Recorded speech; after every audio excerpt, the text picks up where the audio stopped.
defeat this, if every one of you doesn't say, well, I love my congressman, my congresswoman, he's such a nice person, he's very nice, he has a nice office staff, they're wonderful people.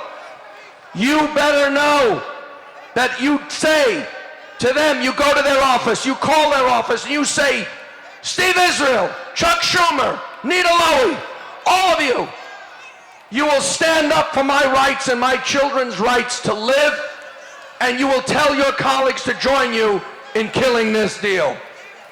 Ladies and gentlemen, I want you to give a special welcome to a man who made a great effort to be with us. He was a career Navy man for nearly 4 decades. He's the former Commander-in-Chief of the United States Pacific Fleet, the largest military command on the face of the earth, Admiral James Ace Lyons.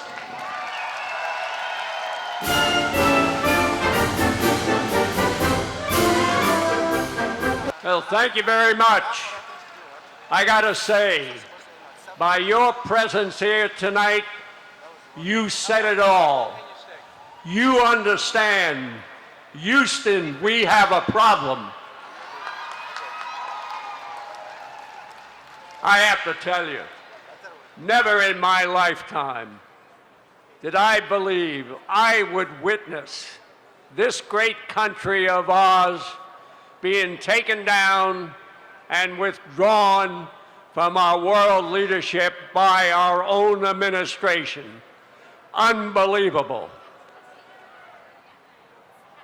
And when it comes to Iran, I've been chasing those guys for over 35 years. I had the planes loaded many times. I was going to wipe out the Islamic Amal, the Hezbollah, and at times I thought we could take down the whole Khomeini regime. But as you know, we had many opportunities to change the course of history when it comes to Iran. But it didn't matter whether it was a Republican or Democratic administration, they all failed. And they failed because we were sabotaged from within. And this agreement is another example of sabotage within. It is a total sellout. Of course, that doesn't bother the likes of Secretary Kerry, because this is the second time he's sold out his country.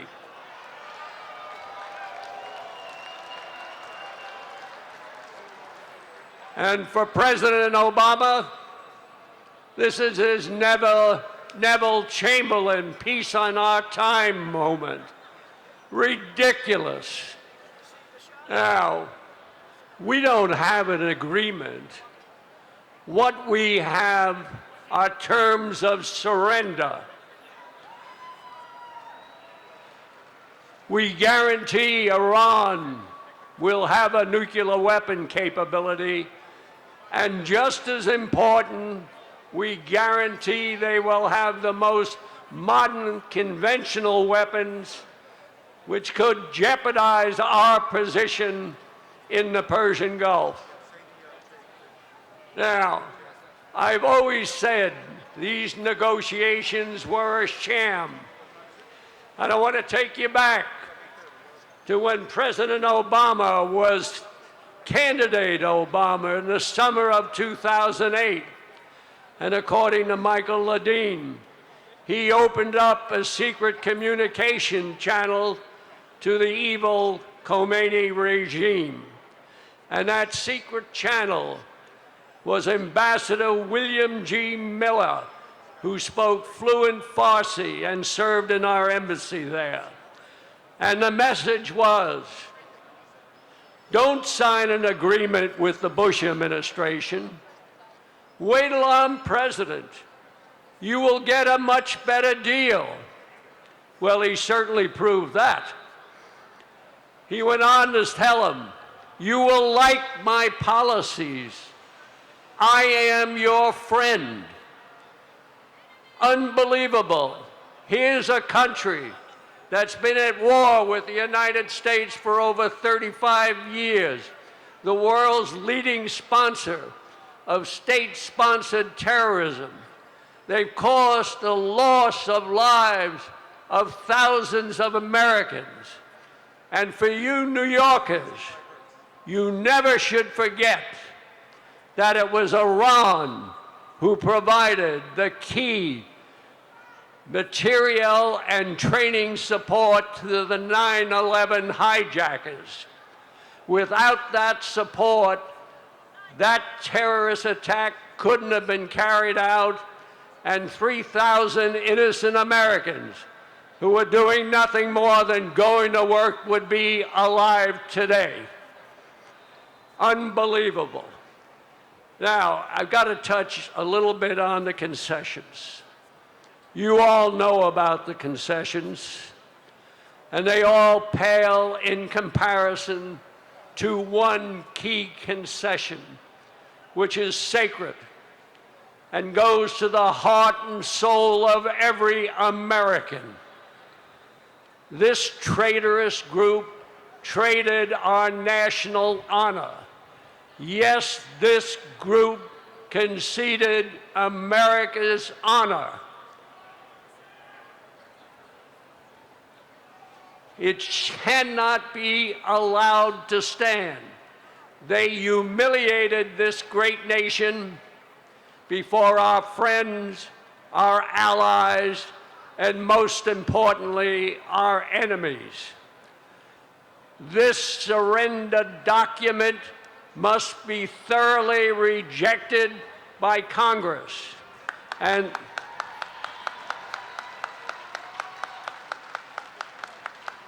then Congress must exercise its authority to start impeaching executive officials, starting with Secretary Kerry and following President Obama for his illegal and unconstitutional acts.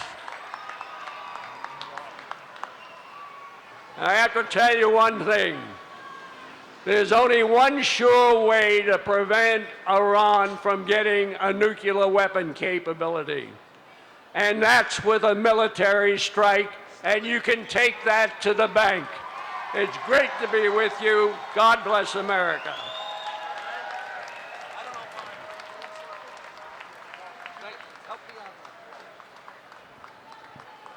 Ladies and gentlemen, we want to thank the Jewish Broadcasting Service, which is televising this rally for people throughout America.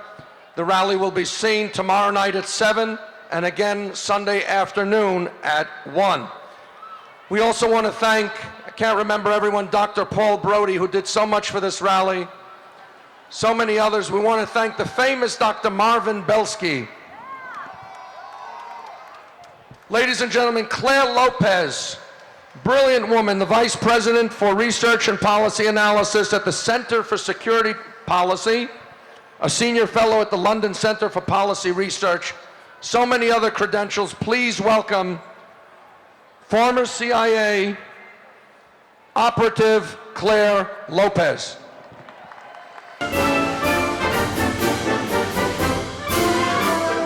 Thank you so much. Thanks to all of you for coming out here tonight. It is so important that you are here to show your opposition to this dastardly deal.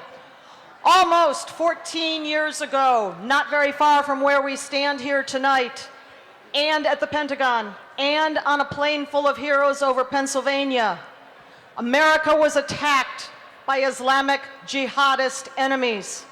As you just heard Ace Lyons talk about, the authors of that attack were not just Al-Qaeda.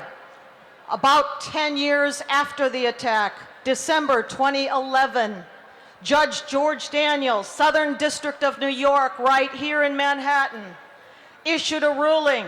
He said Iran is co-responsible, jointly responsible with Al-Qaeda and with Hezbollah for the attacks of 9/11. You didn't hear about that much, did you? Go to www.iran911case.com. Iran was never held responsible for those attacks, and nor was it held responsible for any of the others perpetrated against Americans, Israelis, and so many others over the years since that time. From the Marine Corps barracks bombings and the US Embassy bombings in Beirut in 1983, all the way to the thousands of brave American troops maimed and killed by explosives in Iraq that came from Iran, and our leadership knew where they came from and they didn't say a word. Is it any wonder that this Iranian regime feels itself invulnerable, untouchable? And so last Saturday, you had the supreme leader of Iran, the Ayatollah Ali Khamenei, in a speech telling how his and his regime's hatred and enmity for the United States and for Israel is eternal and would last forever. And just in case we didn't all get the message, his left hand gripped the barrel of a gun, an automatic weapon at his side by the podium. They were not held accountable. They still haven't been held accountable. That is not possible. That could not have happened except for an American leadership that is all too willing to abandon our friends, empower our enemies, and open the door to Armageddon with this nuclear deal with Iran. And so Iran gets to keep its entire nuclear weapons infrastructure. It gets to keep all its centrifuges. It gets to keep all of its enriched uranium. It gets $150 or so billion as a signing bonus so it can spend it on its terror proxies like Hezbollah. It gets to keep its plutonium producing facility at Arak, the one that was supposed to be closed down. And oh, by the way, not only is Arak not going to be closed down, we're going to help pay to modernize it. Iran also gets to keep secret any of its facilities it decides not to open up to investigation or inspectors. If it says they're off limits, they're off limits. This is the deal that has been struck with Iran. Iran also gets to keep its secret sites. It gets to say no to the inspectors. And oh, by the way, we've just learned there are two new side deals to this deal with Iran. And those deals have to do with a place called Parchin, where Iran was testing its explosives for its nuclear warheads, says the IAEA. And the other one about the possible military dimensions of Iran's nuclear weapons programs. These two side deals, not going to be made public, not going to be shared with Congress, not going to be shared with the American people or anybody else. They get to keep that all secret. The last thing that Iran gets to keep, they're keeping 4 American citizens hostage. I want to say their names. Christian pastor Saeed Abedini, former Marine Amir Hekmati, the Washington Post Tehran bureau chief Jason Rezaian, and former FBI agent Robert Levinson. Until these hostages are set free, we should not be having one word of negotiations with this Iranian regime. I'll leave you with a quote from Thomas Jefferson. He said, "If a nation expects to live with ignorance and freedom in a civilized state, what it expects has never been and never will be." This deal is bad for Israel, it is bad for the world, it is bad for America. We must stop this deal. Thank you.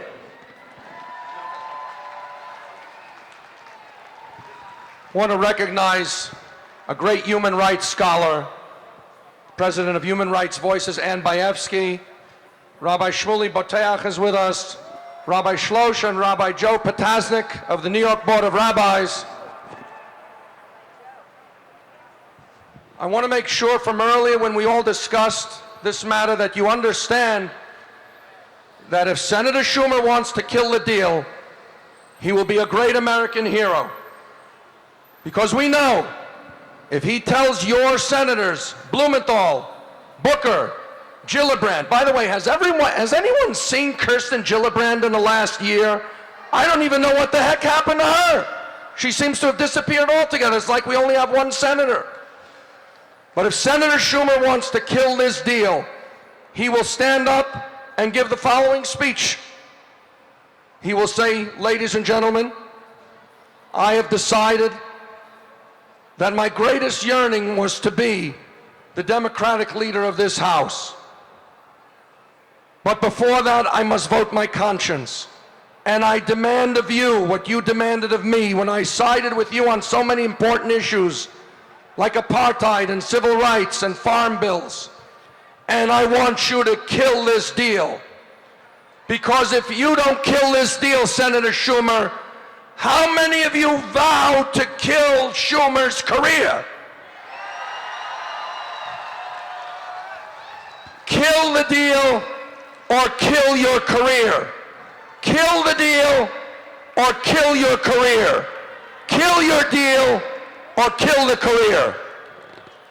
Ladies and gentlemen, we're privileged to have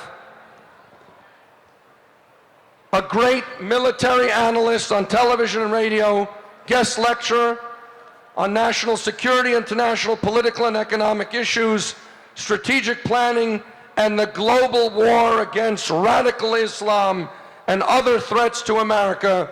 Give a warm welcome to former Major General Paul Vallely.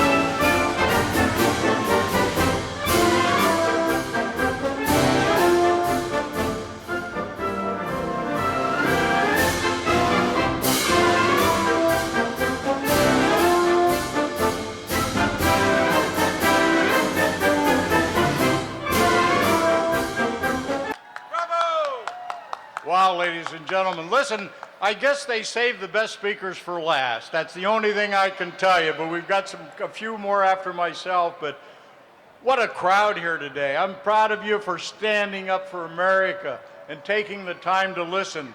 You know, there are moments in history that have changed the events of the world, and if you study history, you can go through all of those. This is a game-changing experience. This is a game changer, what's happening right now. I can tell you I've been into the Middle East 5 times in the last 2.5 years. I led a covert operation into Syria with 400 men, and you can see it on YouTube. At 73. And I'll tell you people, a warrior will fall on his sword for you and you and you. I will fall on my sword for my grandson and my daughter. That's what warriors do. As General MacArthur said, there's no substitute for victory. And we need victory in this country again. We need warriors to take charge and lead us to victory. And when we have a threat, you can count on our military in the end that are going to provide the security to America that we need. I am tired of the deception. I'm tired of the lies that come out of the White House and our government. I can tell you by being in the Middle East, having met with General al-Sisi last year from Egypt, he says, why does America always look through the political prism when they make decisions? Why can't they look through the reality prism? And that's very important. The first time I went into the Middle East, I parachuted in at 5:30 in the morning. And like my good friend Alan West, I'm an Army paratrooper, I'm a Ranger, I'm an individual that will fight for you to the end. God bless all of you, we love you, but let's stick together, stand up, and kill this deal. Thank you. Thank you, General. Ladies and gentlemen, I have something in common with our next speaker, one of the major sponsors of this rally. Let me just say to you that when I was a volunteer for the presidential campaign of the late, great Senator Henry Scoop Jackson, one of those last great Democrats, along with Pat Moynihan and Ed Koch, there was Frank Gaffney, who was then a senior aide to Senator Jackson, He's the founder and president of the Center for Security Policy. This is an institution that researches and protects Americans for so many threats that could possibly affect us. Please welcome Frank Gaffney. Thank you. Thank you for being here in our, I believe, third hour of this event. God bless you all, and God bless our country. I'm going to make 3 points quickly. The President came to office pledging that he would fundamentally transform America. Do you remember that? I think we can all agree he's doing it. But with this deal, ladies and gentlemen, what President Obama is doing is fundamentally transforming the world. He is fundamentally transforming the world, most especially by making as an ally an enemy of the first order. He is transforming Iran by legitimating its regime, by funding its nuclear program, by protecting its nuclear program, and in short, both through nuclear and conventional weapons, arming our enemy, the Islamic Republic of Iran.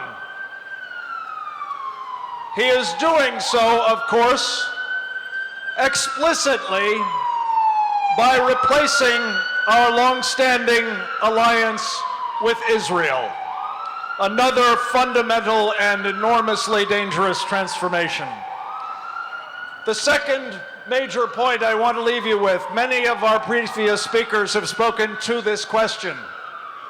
The arming, the funding, the enabling of the Iranian nuclear program, and so much more.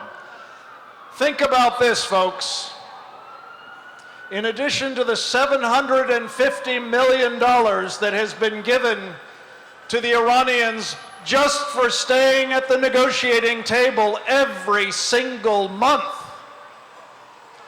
the president is, as you've heard, giving them another $150 billion. On top of that, it's estimated that the value of the business investments and the sale of oil will translate into $600 billion. But just to give you a sense of what the $150 billion all by itself would represent, the equivalent in our much larger economy would be a windfall of $8 trillion. $8 trillion. Think of what can be done by an enemy of our country with all that money. Finally, what you need to know, ladies and gentlemen, is all of this talk about the Iranians posing a threat not just to Israel, not just to our other friends such as they are and allies such as they are in the Middle East or in Europe, but to the United States of America. Let me give you just one very important fact. The Iranians are one nuclear weapon away from having all they need to destroy the electric grid of the United States, and by so doing, to bring about not only death to America, but truly a world without America. They are deadly serious about this purpose. They are pursuing it relentlessly, and they couldn't be more clear with us. That's what they have in mind. So when you are told, ladies and gentlemen, that there's no alternative to this deal but war, let me give you 3 specific alternatives that we should have very much in mind. First, we are at war with Iran already. As Carolyn Glick said, we don't even acknowledge it, but it's so, and they are pursuing it relentlessly. The difference, the alternative, Mr. President, is that it will not be a nuclear war. if we stop Iran from getting the bomb instead of enabling it from doing so. The alternative, Mr. President, is no nuclear cascade as every nation in the region pursues its own nuclear weapons. The alternative, Mr. President, is not a situation in which we wind up enhancing but also protecting the Iranian nuclear program. These are all three things that we have as a distinct alternative. We must pursue them. Let me leave you with a last but very provocative thought. What you've heard here today, what you will find out more about in the coming month, please God, is that what is being done to our country is a betrayal. This is not only a violation of President Obama's oath of office. It is not only of a piece with the rest of what he's been doing to shred our Constitution. It is, ladies and gentlemen, treason. Treason! It must not stand. We must kill this deal. God bless you. Help us do it. Thank you. Thank you, Frank. And now, ladies and gentlemen, a very special human being. Kasim Hafeez is a British citizen of Pakistani Muslim heritage who grew up exposed to radical anti-Western, anti-Semitic, and anti-Israel ideas on a daily basis. He embraced a radical Islamist ideology and became active in the anti-Israel movement. Alan Dershowitz's book, The Case for Israel, challenged his fundamental beliefs and caused him to undertake a period of research and reflection, which actually led him to Israel in 2007. Having witnessed the true nature of the Jewish state, he changed his perception of Israel, and he felt a moral obligation to publicly speak out for Israel and against the dangers of radical Islam. Welcome, Kasim Hafeez.